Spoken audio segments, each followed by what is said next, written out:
On behalf of the Dais, I welcome you to the Dais Global Yoga Festival in association with Yoga Mission and Yogis Without Borders.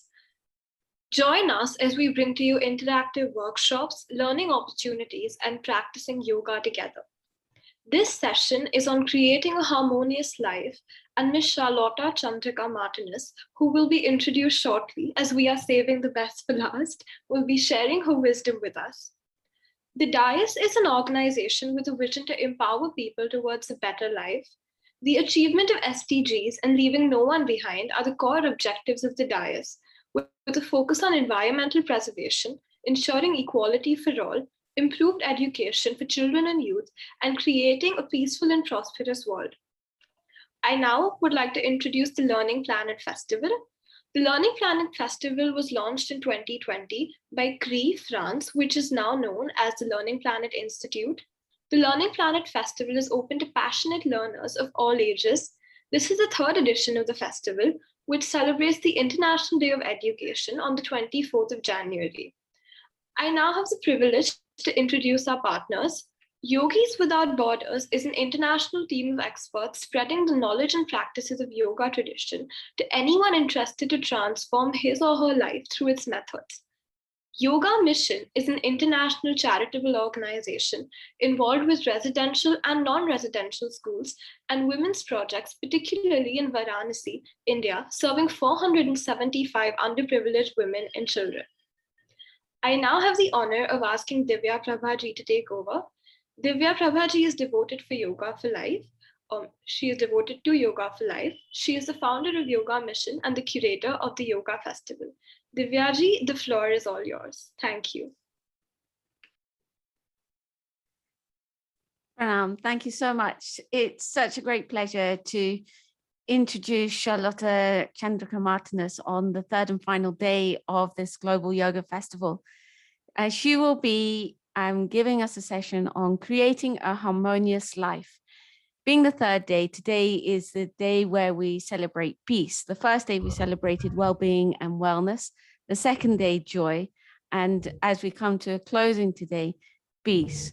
So just to give you a little bit of background about Charlotta Ji, she's been trained with the Shivananda organization since 2003 and teaching young people ever since. She's trained with Dr. Uma Krishnamurti and the Mukunda Styles, as well as the Minded Institute, to become a yoga therapist for mental health.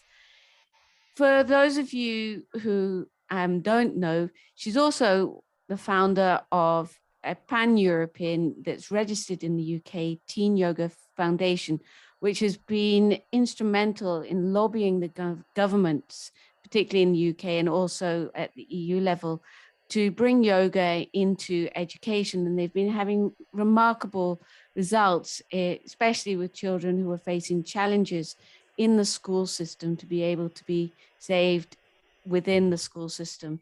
She's also written a book called Teen Yoga for Yoga Therapists, published in 2018. And she's a regular writer for the Om Yoga magazine, Yoga Journal in the USA, Australia, and Canada, and can be, whenever she finds time, be found to be talking on BBC Radio about yoga for young people. So thank you so much, Charlotta Ji, for joining us from Santander today. And we look forward to enjoying your session now. Thank you.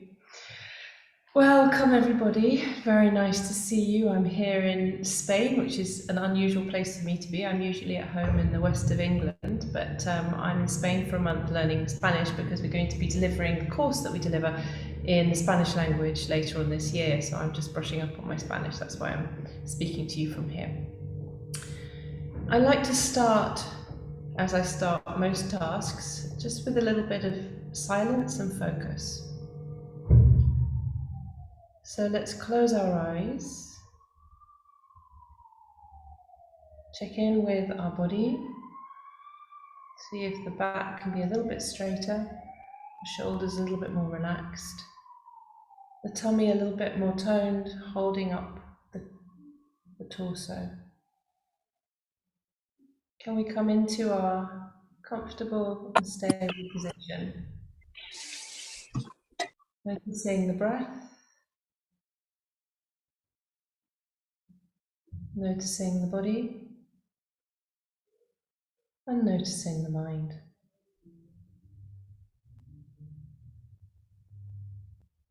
Take a deep breath in and slowly let go of the breath.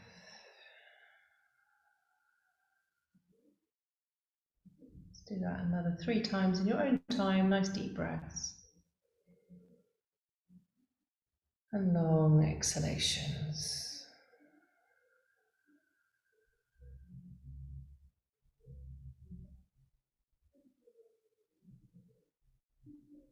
Keeping the back straight, keeping the body erect, allowing the breath to guide the mind into a point of focus. And finally letting go for the last time before we start our chant to begin the session. Please feel free to join in, but with your microphone muted.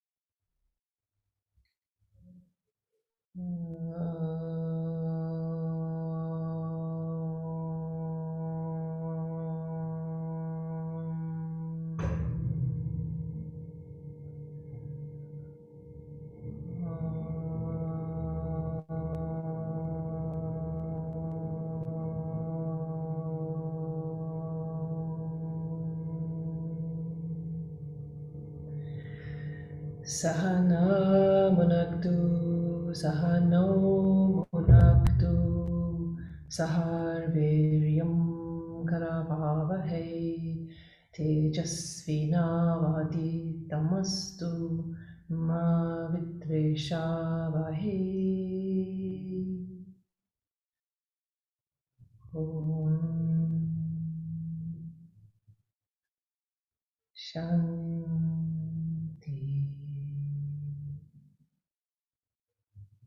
Shanti. Shanti.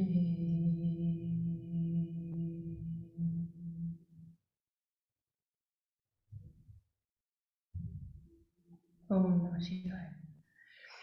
So welcome to this workshop, which is interactive if you'd like to be. I understand some people are watching it live stream, so that's not able to interact with it directly, but those of you who are here on Zoom, feel free to open your mic and ask me any questions at any time. The background to this workshop is quite simple. Not only during COVID, but also before COVID, many young people have arrived at a state in their life where everything is out of balance. So physically, their body is out of balance, literally. Their hormones are out of balance because they're creating a new human out of a child. They're creating an adult. And obviously, the mind is out of balance because we're at this time of transition. There is nothing static about adolescence. It is a time of huge transition, specifically the ages between 10 and 13, and we can look at that into some detail. In terms of the body, boys and girls grow about 14 centimeters in a year at their speediest during that time. And in terms of the neuroscience of their brain, it's the only time other than toddlerhood that your brain is given thousands and thousands of new cells to do what it likes with. So these two elements, if you like, these two huge elements of change inherently mean that the world around them needs to be stable, it needs to be comfortable, it needs to be boundaried, and it needs to be disciplined in order for these young people to grow harmoniously into harmonious adults. On top of this, what we're experiencing worldwide is, again, pre-COVID, is a whole lot of other pressures which haven't been there before. Their world is not only their physical world as it has been previously, but it's also the virtual world. People from my generation, born in the 60s, see those two worlds as very different. I see my day-to-day life with my friends, eating at a table with my family, going to my work. I see that as my real world. And I see this as a virtual world. Slowly, slowly, I'm coming to see that I'm merging the both. But teenagers, there's no difference. This virtual world is also part of their world. This world that we experience is different. Facebook, Twitter, Instagram, TikTok, Snapchat, Zoom, WhatsApp, everything that's in your mobile, for them is almost more real than the real world many times. What does this mean? This means that the impact of the world is magnified.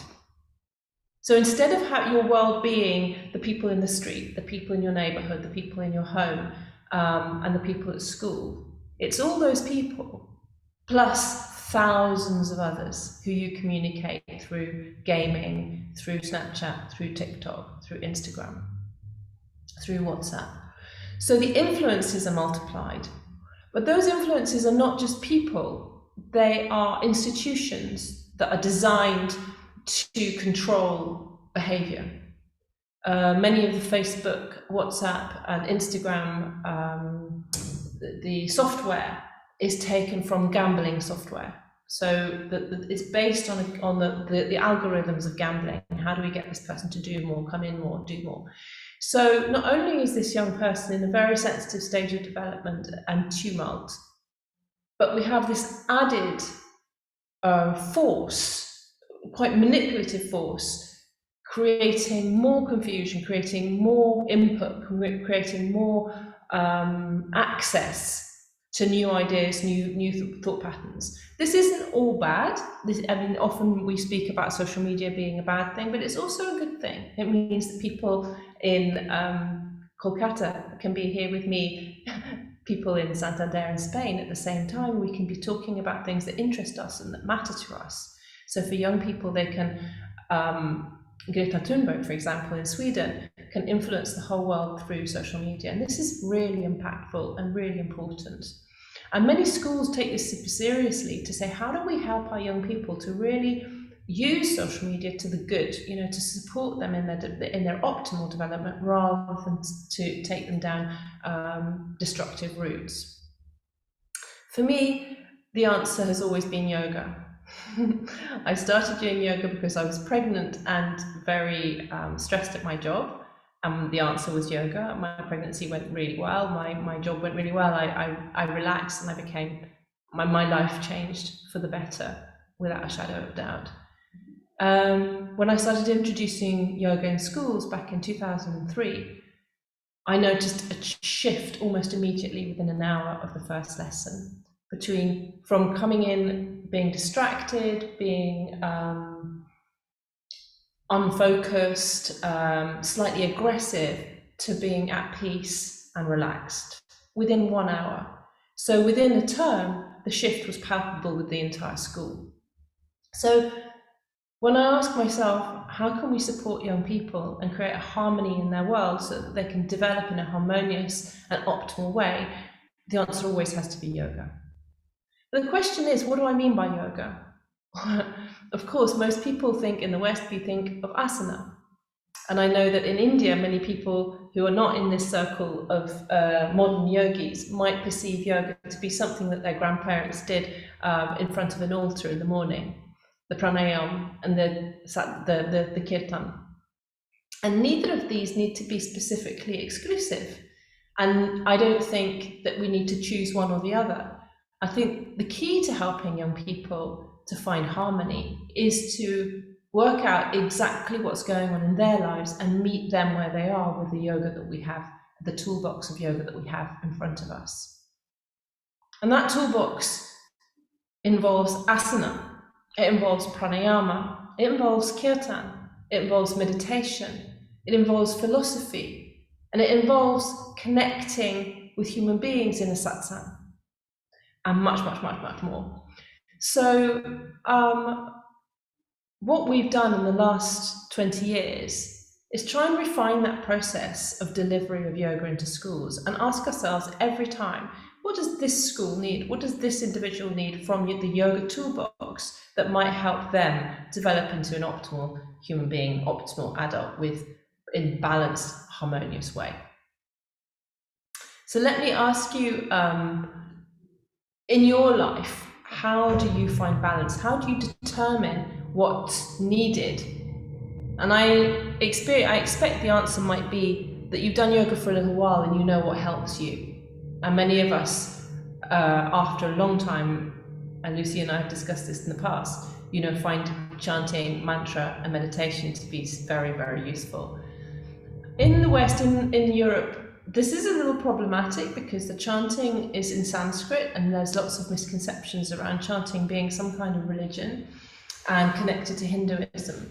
And many countries, for example, France and America also, aren't allowed to bring any kind of religion into their schools, so this becomes a hindrance. So we overcome this by using the sound of Om, just simply the sound of Om, and then using mantras in their own language. It's not as powerful, but it's an interesting way of introducing how do we focus the mind? How do we use words and thoughts to help our mind go in the right?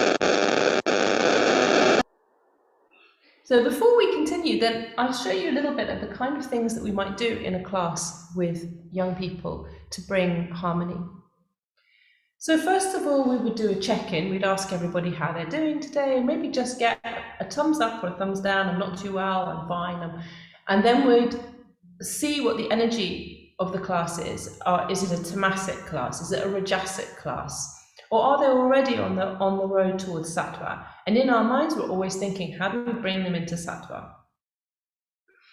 And the other thing that we're aware of is that many young people, partly because of their diet and partly because of their stress and partly because of the way they live their lives, have digestive problems, which is at the basis, as any Ayurvedic aficionado would know, for any imbalance, mental imbalance, spiritual imbalance, and physical imbalance. So we focus a lot on digestive movements for the digestions to start with. So I'm just going to practice a little bit, and you're very welcome to join me, I hope you will in fact, and show you some practices that we would do with young people. So I'm just going to move my camera back a bit so you can see me more clearly. So we're going to start off with digestive movements for the digestion, because as I've said, this is something that's felt really important for young people. So we're just going to come into our cat-cow position, so into our on fours. And this is a position that's very easy for young people, doesn't feel too self-conscious. And we're going to start moving the abdomen. So we're going to bring our chin into our chest, look at our abdomen, sucking in the abdomen, and as we exhale, allow the chest to drop and look up. Sorry, exhaling as we look in, inhaling as we look up. Starting to engage the abdomen as we draw the abdomen in, and letting it go, just gently massaging the belly. I might not necessarily bring their awareness to the fact that we're working with the digestion here, but just that they're moving their spine. And then we introduce some twists here. So I might bring my right arm underneath my left and twist the whole torso, pressing the tummy against the legs as I reach down onto the mat. And then I might do the other side, so we just go both sides. And we keep the tempo a little bit quicker than we might do in an adult class to make sure that the attention is still with us. Because one of the things that we found is their attention span can be quite short. So we're just keeping that movement going as we're squeezing and releasing the abdomen. And then we can come back into a seated position. We can do the same here, so reaching round, squeezing the abdomen, and releasing. Again, the other side, squeezing the abdomen, and releasing. And cat-cow here as well, so exhaling, inhaling, exhaling, inhaling. And then back up the same posture but on our tummies. I'm just going to move my camera a bit. So onto our stomachs now. We're going to do our just massaging the belly, so bringing our hands onto the mat, just massaging the belly side to side like this, so that they become aware of their digestion, and then capturing our legs behind us. This is for two reasons. We're going to do one side at a time actually. Firstly, we know that a lot of young people use computers and phones, so they tend to have a slight kyphosis, which means that their shoulders are coming forward and there's a lot of tension around the upper back and the neck particularly. So we try and do as many backward bends as possible, but the backward bends need to be in safety. So it's much easier for them to do them on their stomachs than on their backs, because on their backs they feel quite vulnerable. So we come onto our tummies, and we might do one side at a time. So we come onto our tummy and we just lift up. So we're releasing that tension in the upper back, but we're also massaging the tummy here. And we'll do the same here. So we're really addressing their physical needs at this stage. So releasing the upper back, releasing the front chest, which again can cause, we found, asthma, respiratory issues when the chest is shut down in the way it can be when we use a lot of computers and tablets and so on. And then we might finish with both legs. And just anything, I mean, we try and make it as comfortable as possible, so we're not kind of punishing them with the asana. It's making it as comfortable as possible to start with, so it's a pleasant experience, yeah? Nothing too impressive, just something very gentle. And then we might move from side to side. So again, this is fantastic for the digestion, helps release any stuck digestion. So this is the first thing that we need to think about. And then again, the child's pose is probably the most popular posture that we teach them, and probably the most popular posture to relax in. And again, we're squeezing the digestion. It's the first thing we need to think about. What's going on in our digestive tract.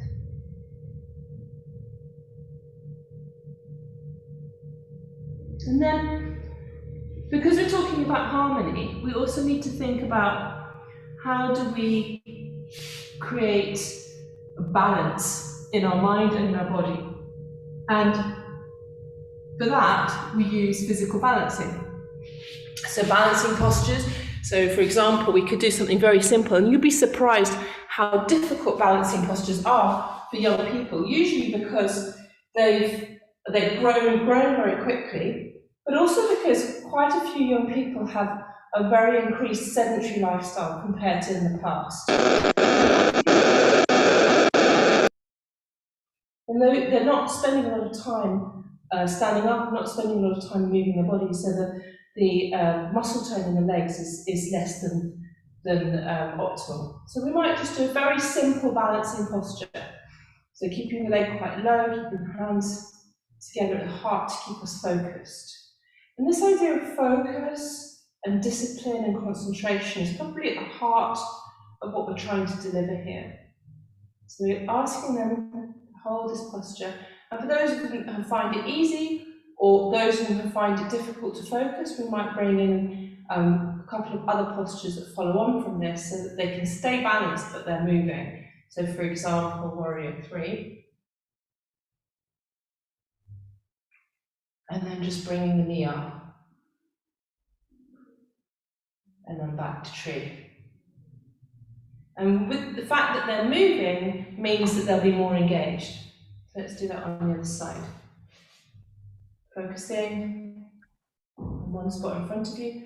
So the more advanced students would just literally hold the posture, actually. And the less advanced students would make some kind of movement because they couldn't focus in that one posture. So they might come into their warrior 3 and then bringing the knee up and then back to tree. And again, these postures would be we wouldn't necessarily keep them for very long to begin with. So now we've addressed the digestion and we've addressed the mental focus. The other thing that we like to do is some kind of breathing technique, although there are many breathing techniques that aren't appropriate for young people.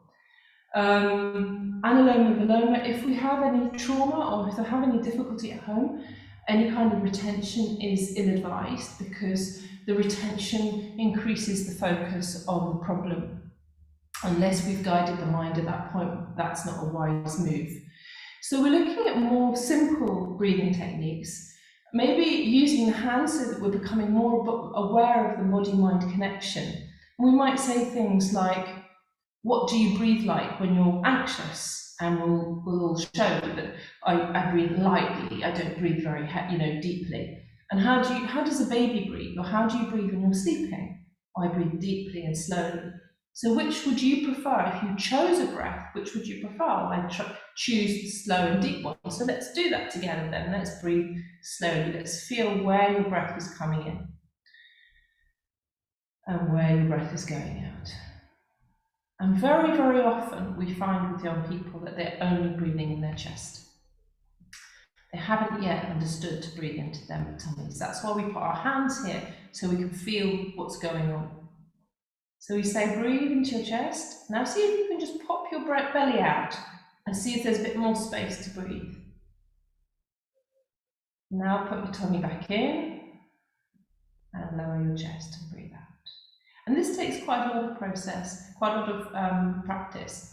And it's something that takes 4 or 5 weeks for them to be practicing to be able to breathe completely and fully. So you see why Anuloma Viloma, for example, might be a bit advanced for this group. They really need to understand how to breathe fully first before they can do any kind of advanced pranayama. So let's do that for a little bit.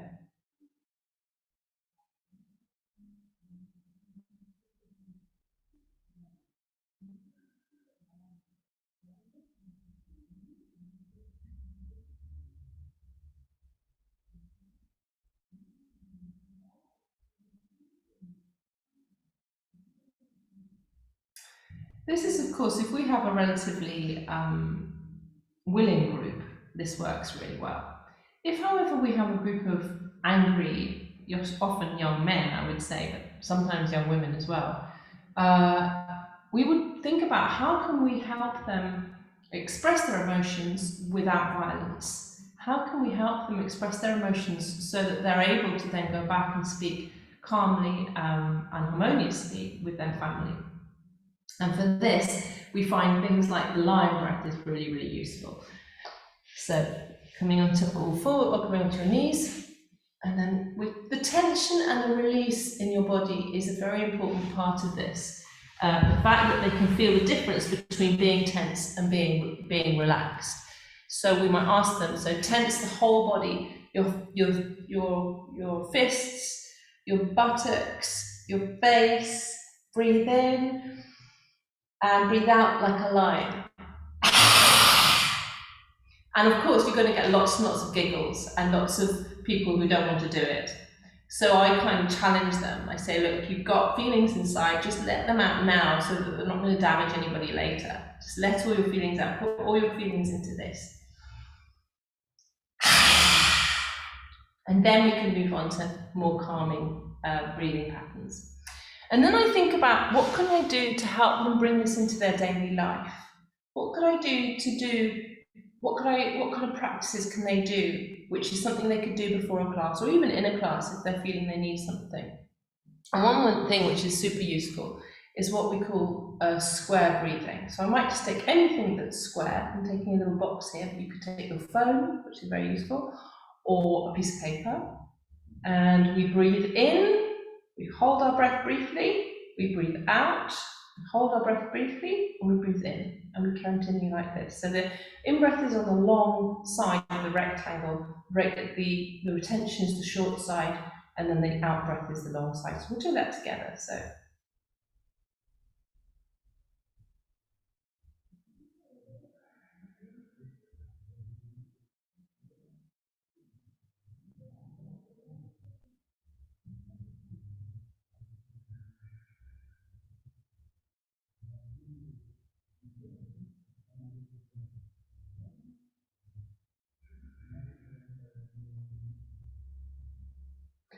And what this helps with is just regulating the breath. When our breath is unregulated, our mind is unregulated, which brings us to our third and final point, which is how do we harmonize the mind? How do you help young people find harmony in their mental state? Which is probably one of the hardest things to do. But anyone who's been practicing yoga for a long time knows that we're working with the koshas, you know. So we worked with the Anandamaya kosha first, and then the Pranamaya kosha, and now we're working with the Manamaya kosha. So we're working from kosha to kosha, and then we come into the mind, and this is when probably one of the most unknown or undiscovered or untranslated aspects of yoga comes to its fore, and that is the philosophy of yoga itself. How do we bring the philosophy of yoga to young people so it's meaningful, so that it has some kind of impact on their lives, rather than being a story from a long time ago that makes no sense to them? So in this case, we talk about Rajas, Tamas, and Sattva. We talk about how do we recognize when Sattva is in our lives. How do you recognize Sattva in your life? Can you explain something in your life, anything at all, a color, a person, a place, a meal, that has given you harmony and has made you feel peaceful and pure and good? And can you explain something to me that makes you feel lively and active and gives you the desire to move? It could be music. And can you explain something to me that makes you feel like hibernating, like slowing down? And can you find more of the sattva in your life, and how would you do that? Yeah. So this is the way we describe, this is the way we bring yoga into young people's lives. And then at the end, instead of having Shavasana on the back, we have Shavasana on the front, so we call it Makarasana, actually, because very many young people feel very exposed on their fronts. So we would simply lie on our fronts with our heads on our hands. I can see you probably see me now, and feet together at the back. And ask them to breathe here. And again, this is great for the digestion, it's great for the lower back, and they feel less self-conscious when they're in that position. So that's a very short rendition of the type of class that we would be offering and how it's offered. What we have done in the charity, as much as possible, is to create resources for school teachers, particularly, to help their young people with yoga in schools. One of the resources that has been very popular is something called the mood cards, which I show everybody because they've been so popular and they're so useful. The idea of this is there's 16 cards with moods of things that young people have said they want help with.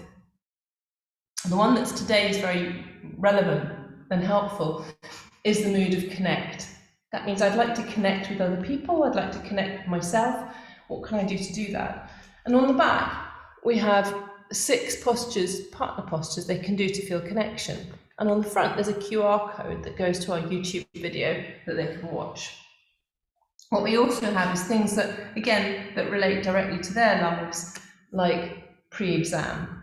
So this is the breathing technique that would help you with exams. This is some postures that might help you with exams, and so on, and so on, and so on. And another one that's very popular, sadly, is sleep. So that we know, for example, that most young people sleep on average around 6 hours per sleep, 6 hours per night, when they need 9¼ hours between the ages of 10 and 14. And of course, these kind of lifestyle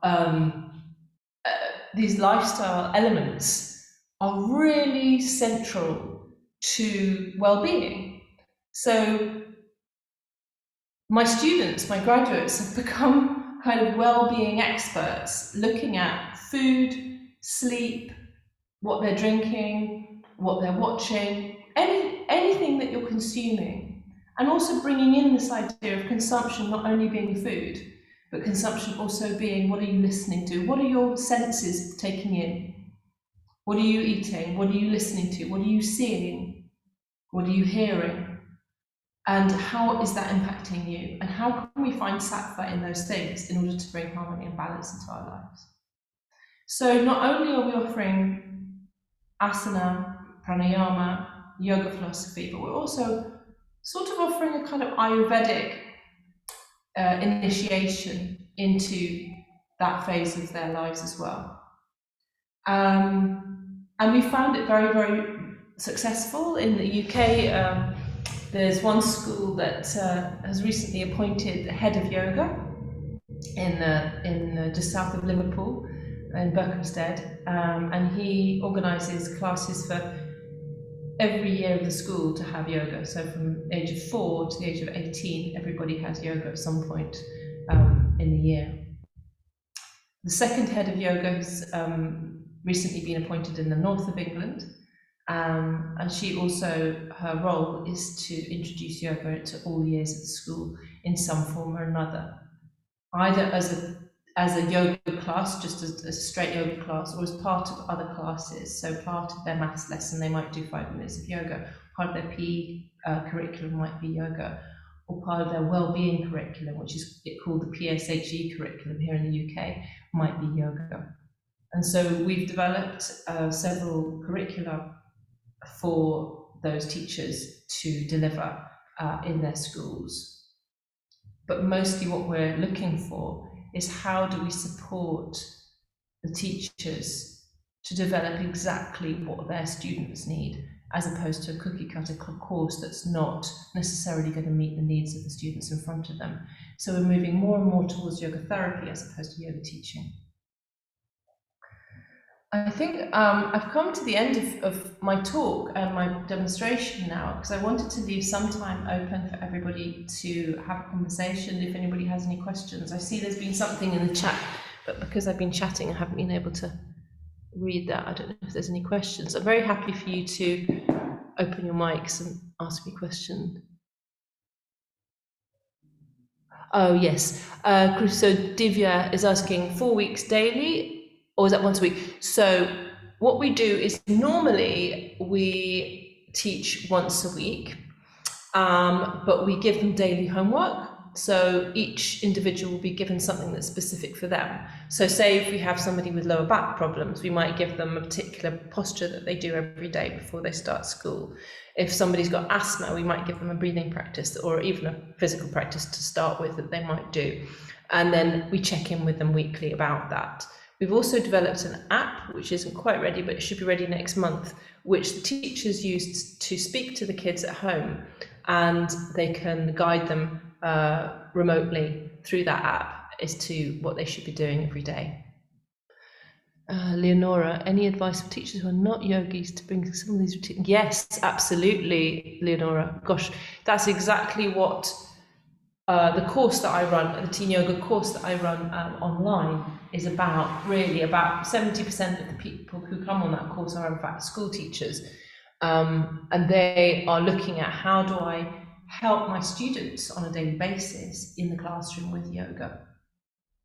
And I think to start with, it needs to be very, very simple. It needs to be breathing in, shoulders come up, and breathing out, shoulders go down. Breathing in, shoulders go up and back. We open through the chest, allow the breath to come in deeply, and coming down, we breathe out. Breathing in, we twist. Breathing out, we lengthen. Breathing in, we twist. Breathing out, we lengthen. Breathing, we interlace the fingers at the back. Breathing out, we puff out the chest. This kind of thing. So that might be the start of your lesson. And then the end of your lesson might be, let's relax the whole body. Part by part, we might do like a body scan to finish off. My pleasure, Leonora. Does anyone else have any other questions? Either write them in the chat, because I'm looking at it now, or please feel free to open your mics. I do like it to be more interactive, because then I know I'm... Yes, Matthew. Hello, can you hear me? Hi. Yes, very well, thank you. Yes. All right, I am a yoga teacher, and I was invited to teach in a high school for teenagers, and the class is next week. And I'm wondering if you have any, resources that I might be able to consult. And also, thank you so much for this. I'm loving these suggestions. Oh, I'm pleased it's been helpful, Matthew, so far. Yes, there are several resources. On our website, which is teenyoga.com, we have a monthly theme, and I think the theme this month is friendship. And in that is a package of resources of class plans, meditations, yoga nidras that you can download every month, different theme. So that might be your first port of call. The second port of call might be, I'll just type it in, hippocampusproject.eu, which was I think that's the name of the website, which is a project we did with the EU Commission over a period of 2 years, where I developed a 10-week program for teenagers, which was run over 10 weeks in 5 different countries: Spain, Belgium, Italy, UK, and Norway. And then we researched the outcomes on those 750 pupils of the impact of that yoga program. And we also trained the school staff in bringing yoga to the kids in bite-sized pieces. And that's got, in that package, you have the whole program downloadable, and you also have the results, which might be interesting for the principals of the school, Matthew. Okay, and Leonora, yes. So Leonora, the answer to that question, but I want to come back to you, Matthew, actually, because I have a few questions for you, might be able to help you a bit more clearly, is that we chair yoga. So in a classroom, if you've only got 5 minutes, you don't put mats out. There's no point. It becomes too much of a big change for them, and also just disruptive in terms of time. So we use chair yoga, as you would for somebody who's handicapped, for example, or somebody who's a bit older. So we just do twists in the chair, we do upper body work mostly, breathing techniques. You can do lots in the chair that's just breaks up the lesson, and that's really, really, really effective. Highly recommended. So yeah, Matthew, I'd like to know more about your situation. Do you know how many young people there are in the group? Have you gone? Yes. It's a big group. They rotate through. It's like it's a day-long retreat for students who are there's something called an international baccalaureate program. Baccalaureate, at IB, the school. Yeah, IBs, yeah. So I guess that's an international thing. So I'm from the United States, and I guess that would make sense that other people would know that since it's international. So I think there's like 30 per group, and it's like a 90-person. Okay, so that's where I was like 3 classes. I'm in the process of writing a best practice pamphlet, really, not a book, just so it's easy to read, for schools in Europe and the Northern Hemisphere. Like, how do we best introduce yoga in schools? And one of the big things that the big kind of precepts that I like to put out there is that ideally a yoga group shouldn't be more than 15 people. And I know that's very difficult to actuate, and that you would actually like, everybody would like 15. I mean, any teacher would like 15 people in their classroom instead of 30. But I figure that if we're going to come in here with a new idea, then we set the gold standard. We say, well, with yoga, we have 15 in the class.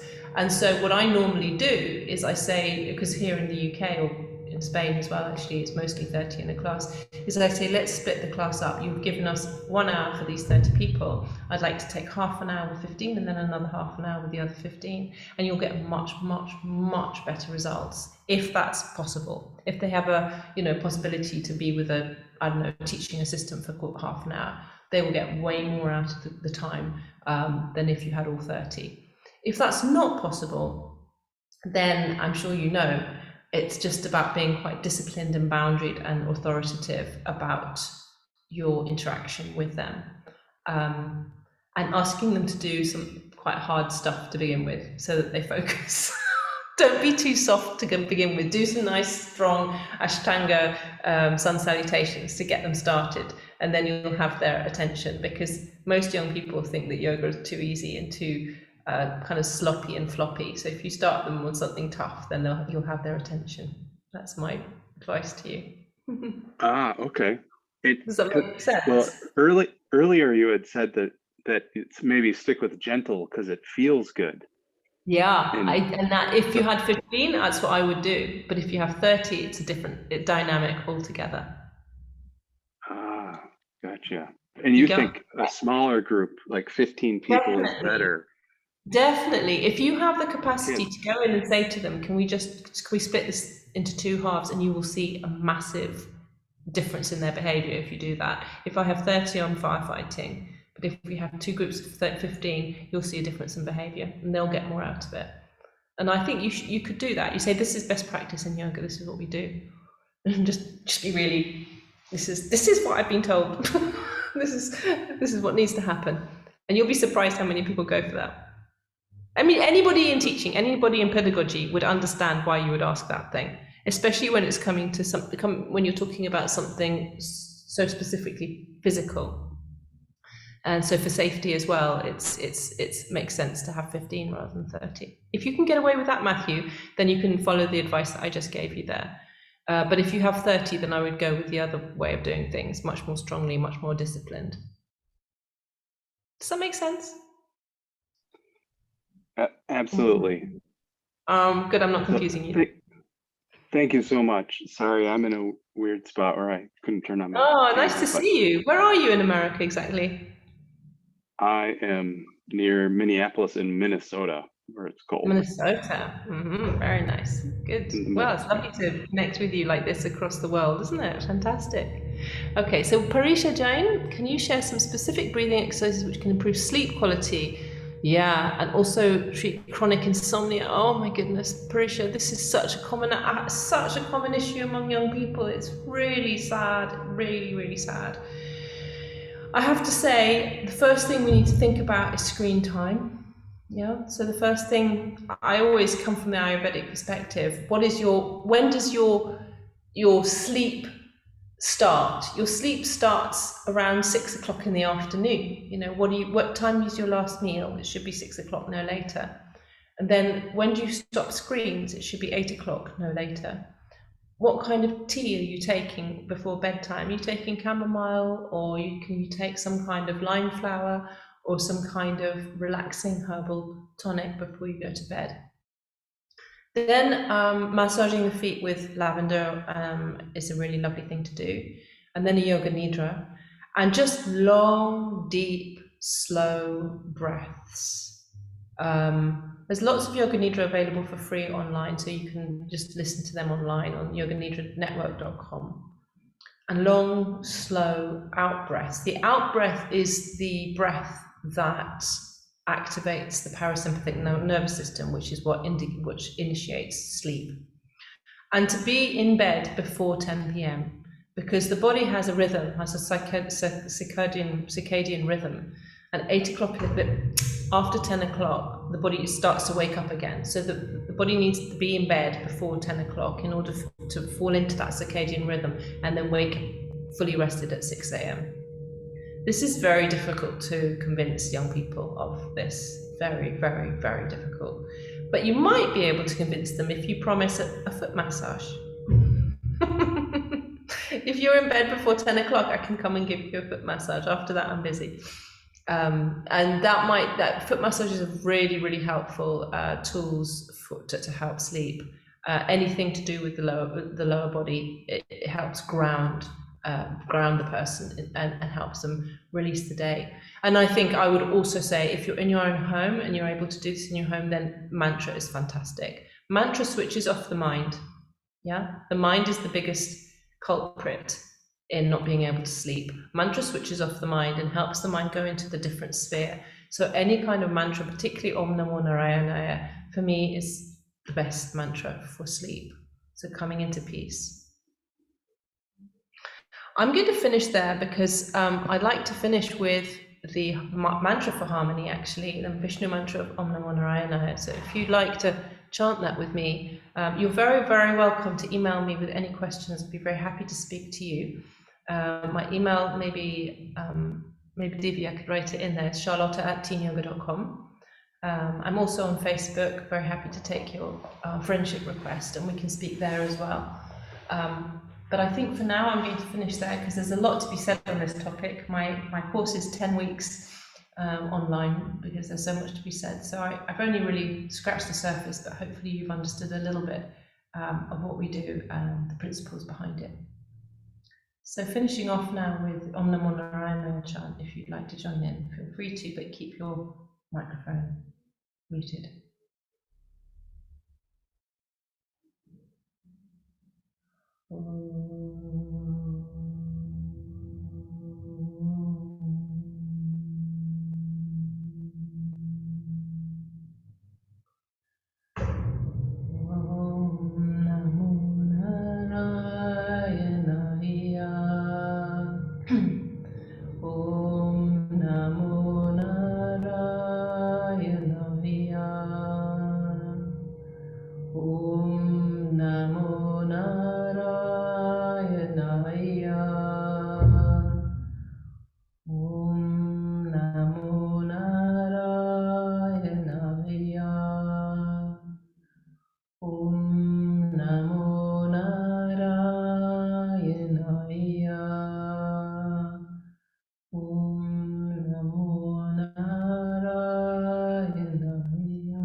Shanti, Shanti, Shanti.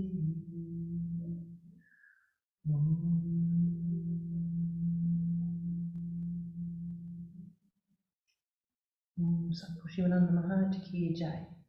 Om Vishnu Maharaj ki jai.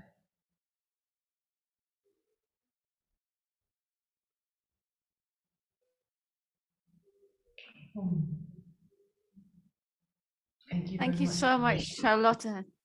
That was so inspiring, and you gave us so many practical tools and resources and tips for how to deal with helping teenagers come to terms with life, you can say, in a sense. You know, I particularly enjoyed your advice about 15 instead of 30. I have 50 teenage boys in one go. I'm often having to do 5-minute competitions for mayoras and who can balance for 5 minutes. And you have them all in lines watching each other to see who's going to win, just to burn out some of that energy to get them into the space. So it was really fascinating to get your ideas on the different kinds of breaths as well, especially for like the children who have difficulty expressing themselves emotionally. I know some of this is going to come into our classes. And as always, thank you so much for giving us your precious time. And I'm sure that everybody really enjoyed it. And so on behalf of the Dais Global Yoga Festival and the Learning Planet Festival, we're very, very grateful for you being here with us today. Thank you. Thank you so much, everybody. I always love speaking about this topic. It's a passion of mine. So do keep in touch, and get our newsletter. You'll get our monthly updates and all the things that we offer for free. So it was lovely to meet you all virtually, and see you all in some other form, probably. Little pixels on a screen. The time will come for travel again at some point. Absolutely. Have a wonderful evening, morning, day in the world. And I know that we're all connected through our love of yoga, but also just through our love of being human beings on this planet. And so I hope we can continue to feel that, be aware of that through the day.